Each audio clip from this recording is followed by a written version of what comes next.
Contaminantes menores para la producción, procesamiento y transformación de carne, leche, pieles y otros productos derivados está emergiendo con proyecciones importantes en mercados nacionales e internacionales.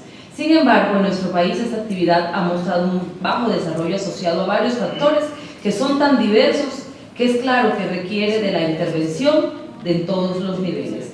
Estos factores van desde la forma de pensar de los productores, políticas nacionales e institucionales, hasta el desarrollo y aprobación de tecnologías en todos los componentes técnicos del sistema, bien sea manejo, nutrición, alimentación, genética, reproducción, sanidad y bienestar animal, teniendo como precedente la variabilidad y particularidad socioeconómica del sector en las regiones donde se desarrolla la producción ovina y caprina del país.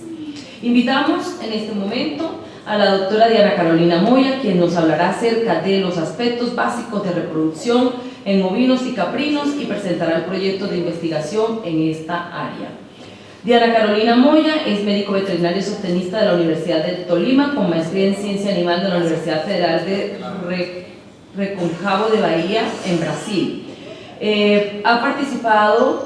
Participó dentro del grupo de investigación en salud y producción en la misma Universidad de Brasil, en Reconcavo. Tiene experiencia en investigación en diferentes modalidades o aspectos como suplementación animal con ácidos grasos poliinsaturados y sus efectos en la calidad seminal, calidad embrionaria y perfil metabólico de ovinos y caprinos, protocolo de sincronización en ovinos y caprinos con aplicación hormonal en acupuntos, y tuvo experiencia como técnica afiliadora y de control productivo en ANCO. Secretaria y presidenta de la cadena ovino-caprina del Tolima. Actualmente se encuentra vinculada como investigadora máster en el Centro de Investigación Motilonia. Bienvenida.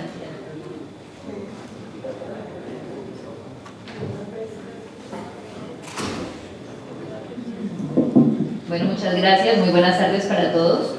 Lo que voy a presentarles hoy es algo pues muy breve. Vamos a hablar, vamos a hablar un poco, no, yo creo que así está bien.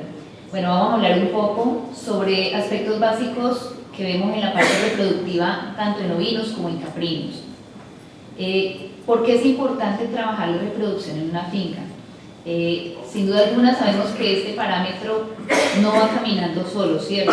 Muchas veces queremos atribuirle solamente la importancia a una producción o una finca desde el aspecto reproductivo, pero resulta que este está unado a varios factores que son determinantes en el éxito o en el fracaso. Ya hemos hablado de varios, nutrición, sanidad, genética.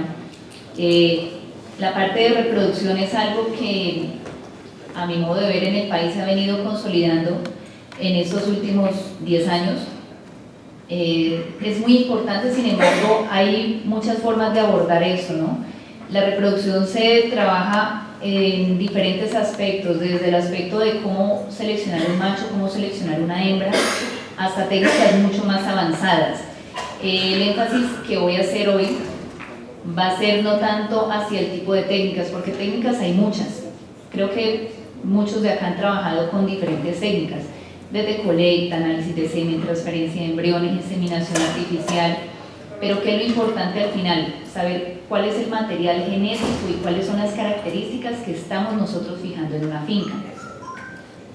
En cuanto a estos parámetros que vamos a observar acá, son parámetros que fueron tomados en el Trópico Alto ya hace bastante tiempo. Hay otros datos que ya son de Caribe húmedo, sin embargo no vamos a ahondar en cuáles son o por qué es más o menos o cómo se estará comportando esto allá diferente de acá del Caribe seco, sino que vamos a ver es por qué es importante realmente hacer énfasis en esto. Acá vemos unos trabajos que se manejaron en el 2003. Se trabajaba varios parámetros incluyendo evolución uterina, recuperación ovárica, días abiertos, intervalos entre partos. ¿Por qué es importante tener en cuenta esto? En muchas fincas vemos que estos parámetros pues, son desconocidos por el tipo de manejo que se viene haciendo. Se tienen revueltas las hembras vacías con las hembras paridas, con las hembras con una cría, con las hembras de 2 crías, con las corderas, con las borregas, y así es difícil poder tener un parámetro o poder decir mi hembra es efectiva, estas hembras paren mucho, paren todo el año. Lógicamente vemos cosas que se ven reflejadas en la descendencia, ¿no? Y de hecho no es malo, cuando hablábamos esta mañana que podía llegar a ser malo que una hembra, que nuestras hembras se reprodujeran todo el año, no, al contrario, es muy bueno. Lo que pasa es que tenemos que medir eso, tenemos que ser eficientes nosotros como productores, bueno, ustedes como productores y nosotros como técnicos, atender esa necesidad, porque al final es así como podemos saber si realmente es bueno o no. ¿Cómo podemos decir que una hembra es buena o es mala si ni siquiera estamos dándole el trato que se merece? O sea, estamos siendo un poco negligentes con ese trato hacia ella. ¿Cómo podemos darle el mismo trato a una hembra vacía que a una hembra que tiene 2 crías? Entonces son aspectos que hay que empezar a mirar, hay que empezar a tener en cuenta y hay que empezar a medir.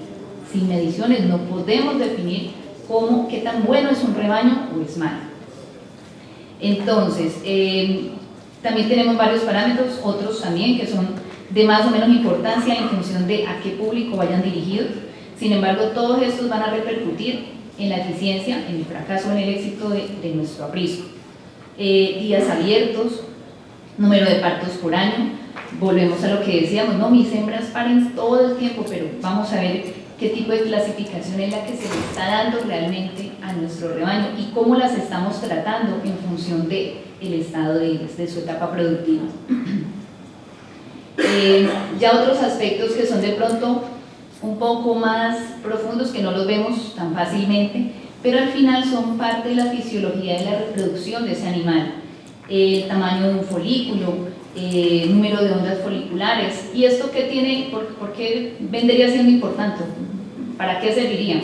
Lo que pasa es que estamos en un lugar en el que el clima es seco, seco, seco, muy seco.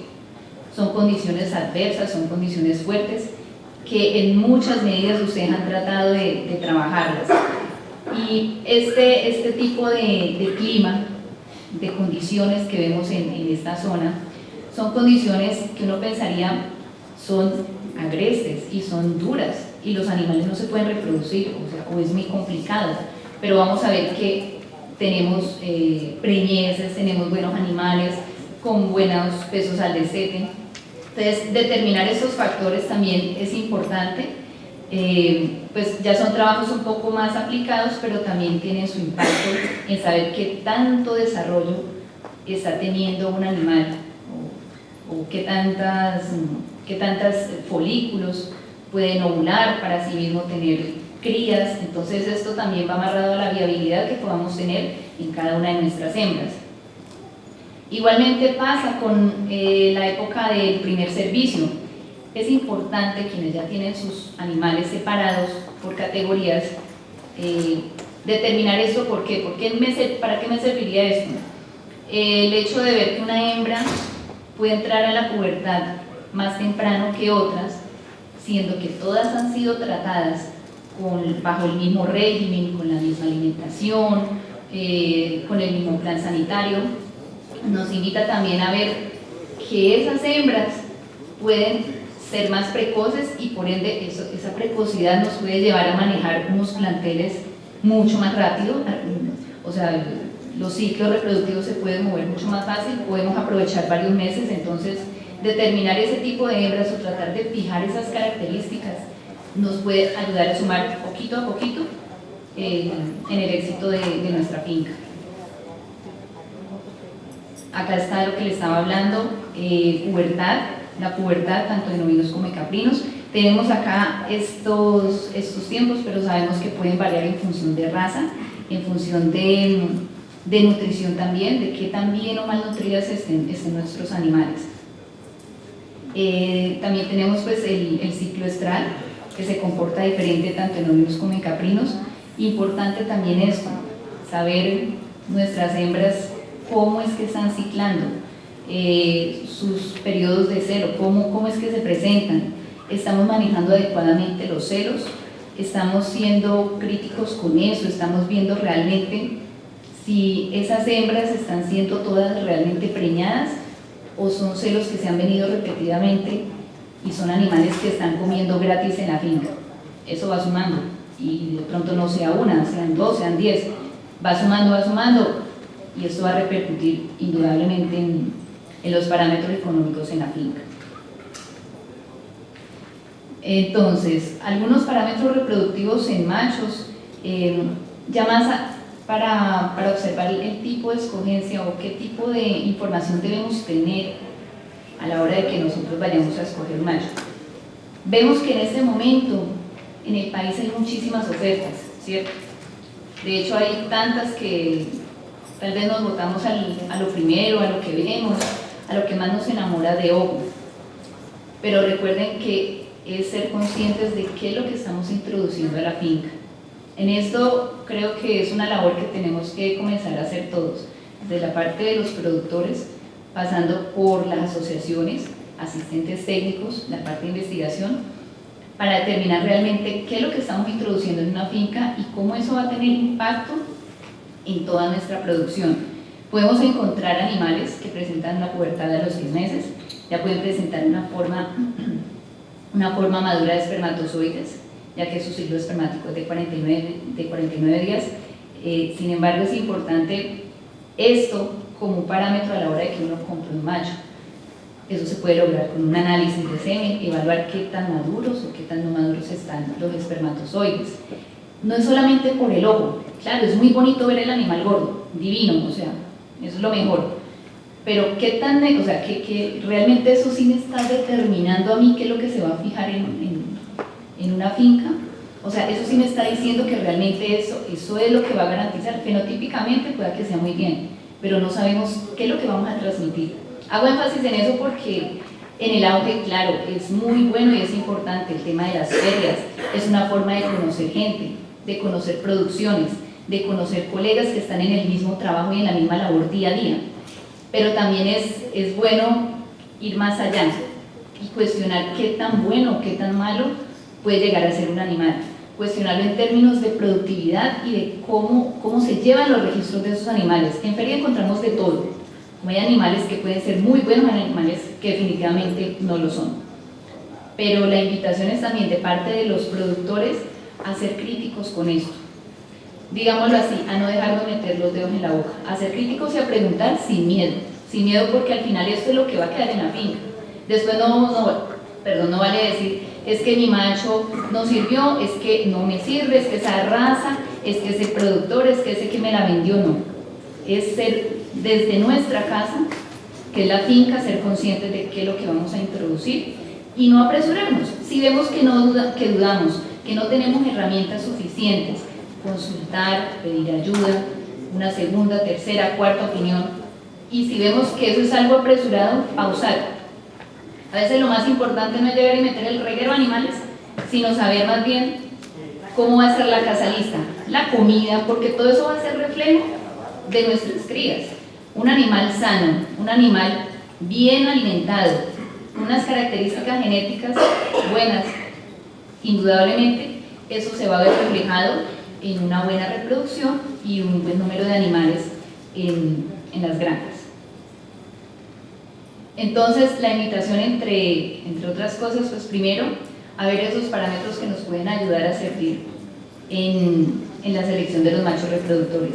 Tener claro lo de la edad es definir entonces animales que no sean muy viejos, que tampoco, pues digamos, la precocidad es buena, pero también es bueno ver cómo está reproductivamente ese animal. Entonces, animales que tampoco sean tan jóvenes, o si son jóvenes, ver qué calidad espermática es la que vamos a trabajar. La condición corporal, que ya acá varios colegas hablaron de eso, es muy importante porque en hembras que apenas están siendo borregas, uno se iría por el lado del peso vivo. El peso, mientras más gane peso, más rápido se va a desarrollar. Pero cuando ya vamos a trabajar con hembras que ya van a ser madres, que ya son madres primerizas y que ya quedan como hembras en nuestra finca, es bueno estar evaluando la condición corporal para ver también cuál va a ser el desgaste que va a tener en los partos siguientes y ver cómo la podemos nutrir adecuadamente. No es gorda, sino adecuadamente, porque un animal gordo, lo que digo, se ve lindo, pero no es así que está bien nutrido. Lo que ya comentaban los colegas, también hacer una evaluación de famacha juiciosos, revisar En los machos la locomoción, ver esas pezuñas que están sin arreglar, eso va a derivar indudablemente en ligamentos lesionados, en problemas de cadera. Y va a ser simple, cuando un animal está así no va a montar, no es que sea malo el macho, simplemente tenía algún problema, no lo revisamos bien, no fuimos juiciosos con sus aplomos, con revisarlo pues adecuadamente, entonces vamos a tener problemas. También en la evaluación del aparato genital, pues es algo que se hace también comúnmente, la medición de la circunferencia escrotal, palpación de los testículos, del epidídimo, a veces uno siente bultos, alguna protuberancia, que nos puede estar diciendo que puede tener alguna alteración reproductiva, y en ese caso pues a la hora de seleccionar un animal pues uno es bueno indagar o tal vez abstenerse de manejar ese tipo de animales. Pero bueno, eso sería lo físico, pero también hay algo que es importante y que determina mucho la reproducción, ¿no? Es el comportamiento, o sea, ese líbido, esa atracción sexual de la hembra hacia el macho, ese comportamiento característico de hembra y de macho. Entonces, estos ya son, digamos, parámetros que no se miran comercialmente, de hecho, de pronto casi nadie, o desconozco quiénes lo puedan llegar a mirar así cuando van a escoger un animal, pero sería bueno tenerlos en cuenta. Cuando ya se vayan a evaluar tiempos de pronto de contacto con la hembra hasta una primera eyaculación, tiempo entre esas eyaculaciones, todo esto pues tiene varias repercusiones, pero nos invita como a pensar, por así decirlo, qué tan ganoso puede ser un macho y qué tan próximo puede estar entonces de todo el resto de hembras. Cuando vemos un macho que definitivamente no está detrás de las hembras, sabemos qué pasa algo, o sea, y eso aplica para todo. Entonces es bueno también ser crítico con este tipo de detalles porque eso también va a ser transmisible, entonces pilas con eso. Lo que hablábamos, las diferentes fases de este tipo de comportamiento. Acá tenemos pues el olfateo, el flemen, el manoteo, la monta, la penetración y el eyaculado. Lo que les digo, es bueno saber cómo es que se comporta un animal, cómo es que se tiene que comportar un reproductor, porque a la final pues él hace su servicio y ya. La hembra pues tiene otras connotaciones, pero el macho es el que al final va y hizo su servicio y se acabó, entonces por lo menos en su servicio tiene que ser bueno, por lo menos en eso. Hay muchos factores que pueden llegar a afectar ese comportamiento reproductivo. Pueden ser el fotoperiodo, animales que se traen de otras latitudes, sabemos que tienen ese detalle. La temperatura y la humedad, temperaturas que acá sabemos que son bastante difíciles, condiciones de humedad les generan estrés, entonces se va viendo reflejado eso en nuestros animales, tanto en el macho como en la hembra. En la hembra también ese tipo de condiciones genera que el animal se estrese y eso también se ve en la parte reproductiva. Pueden ocurrir celos silenciosos, pueden ocurrir ovulaciones silenciosas por este tipo de climas, por el simple hecho de no ofrecer una sombra, como decían los colegas, de no ofrecer condiciones apropiadas para eso. Entonces son cosas que se van a ver reflejados en la reproducción. Los factores que también pueden afectar ese comportamiento reproductivo son las frecuencias de los servicios y la genética, indudablemente. En las hembras, el peso y la condición corporal con la que logren llegar al apareamiento. Aquí hay varios puntos.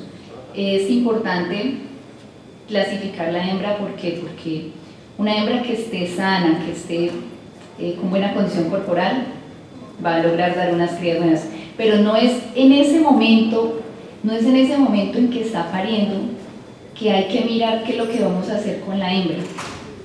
Es que el grupo de animales que van a ser mis futuras reproductoras no se define cuando yo ya tengo las hembras reproductoras, sino cuando están esas hembras en la barriga de la mamá.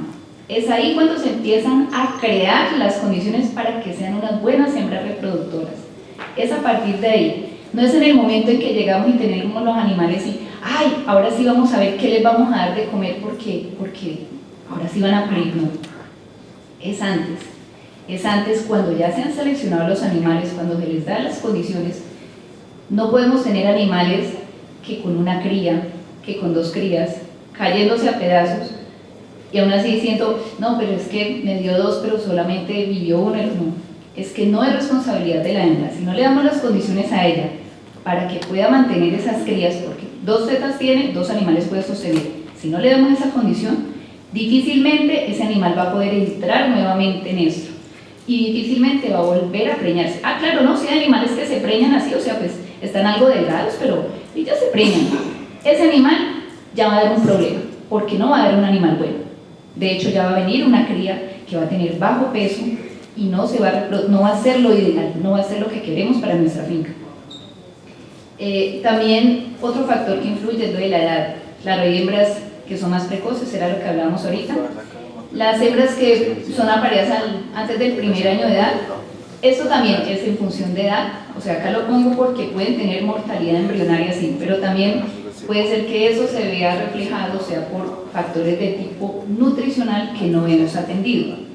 Entonces, cuando hay madurez funcional es porque hemos dado los suficientes requerimientos de nutrición a nuestros animales. Y para el manejo reproductivo hay varias formas de hacerlo, hay de hecho muchas formas. Una es la monta natural, se pueden manejar grupos y pues idealmente el macho separado de la hembra, manejar grupos pequeños también en función de lo que podamos tener en la finca. Eso es algo que hay algunos técnicos que han venido trabajando con este tipo de esquemas, sin embargo no significa que sea el único, sino que más bien es como la muestra o la invitación a que podemos ver que hay bastantes formas de que nosotros podamos manejar un rebaño para que se vayan reproduciendo en todo el año, siempre y cuando pues seamos conscientes de que tenemos que tener separados los machos de las hembras y cada uno debe tener cubiertas sus necesidades básicas. Pues para esto, el apoyo de un macho recelador para ver esas hembras que están repitiendo es muy importante. Ese macho recelador nos ayuda mucho a eso, a salir de esos animales que tal vez están repitiendo, pero siempre y cuando sepamos que han tenido una condición nutricional buena y que se les ha dado todo para que muestren su potencial, pero no lo hayan podido hacer. En el manejo reproductivo también tenemos otro tipo de pruebas, digámoslo así, de cosas que se hacen de manera artificial y que también ayudan a incrementar ese nivel o esos parámetros de reproducción. Una evaluación de semen, una colecta, un análisis de semen se puede hacer de varias formas. Se puede colectar el semen vía vaginal, una vagina artificial, o se puede utilizar también un electroeyaculador. Entonces, colectas que se pueden hacer de 2 a 3 veces por semana. Estas colectas son importantes hacerlas porque cuando una persona o un técnico decide pues apoyarnos con esa labor, nos va a facilitar la vida porque vamos a saber qué tan bueno o qué tan malo puede estar ese semen para nuestras hembras, como a través de un espermograma. Se pueden ver muchos problemas, análisis de efectos mayores, menores, que ya son más de tipo del semen, digamos, hay unos problemas que son por el manejo del semen o por el manejo de condiciones externas. Hay otros que ya son propios del animal, que así usted le cambie las condiciones, el animal va a seguir mostrando lo mismo. Y hay varias formas también de manejar este semen en función de lo que nosotros tengamos, bien sea que vayamos a utilizar unas hembras que hayamos sincronizado, que diluyamos el semen, que lo trabajemos fresco, que decidamos refrigerarlo, que decidamos congelarlo. Esto al final es una técnica más. ¿Por qué hago énfasis en eso? Porque muchas veces nos fijamos solamente en la técnica, pero no hemos hecho el deber de casa. Y el deber de casa lo hacemos es todos. Y todos también es todos de la mano. Asistencia técnica, institucionalidad, pero son ustedes los productores los que deben ser responsables por lo que ustedes tienen en la finca, con el apoyo de todos. Pero tiene que ser de esa forma. No hay disculpa para decir es que la culpa de uno, de otro, tiene que ser de la mano de todos, si no es muy complicado hacer las cosas. Otra fase pues en la que se puede trabajar también manejos reproductivos son a través de sincronización de estos. Hay varios protocolos que son de corta duración, de unos 7 días, hay otros que utilizan larga, que son 12 o 14 días. Y esa sincronización que contempla una serie de hormonas que son progestágenos, que vienen en varias presentaciones. que son en esponjas intravaginales, que yo creo que algunos de ustedes han trabajado acá, dispositivos, que son más pequeños, pero son de igual funcionalidad para los animales. Y ya tenemos otra técnica, que es el tipo de inseminación artificial. Hay varios tipos de inseminación artificial. Está la cervical, la precervical, la transcervical y la uterina, la intrauterina. En esto también cabe la transferencia de embriones, que ya es otra técnica más dentro de las muchas que ya existen. Una herramienta de diagnóstico que nos puede ayudar mucho, y es así, digamos, para fincas que tal vez ya se han metido con esto y que quieren ser un poco más juiciosos, es la ultrasonografía, que hay varias formas de hacerse, transrectal o transabdominal, porque también nos ayuda a determinar esa hembra, lo que decíamos, si está preñada, si está vacía, y nos ayuda a empezar a descartar o a dejar animales en función de lo que vamos a tener. Listo. La invitación es prácticamente esa, ser conscientes de qué es lo que vamos a trabajar en nuestras fincas.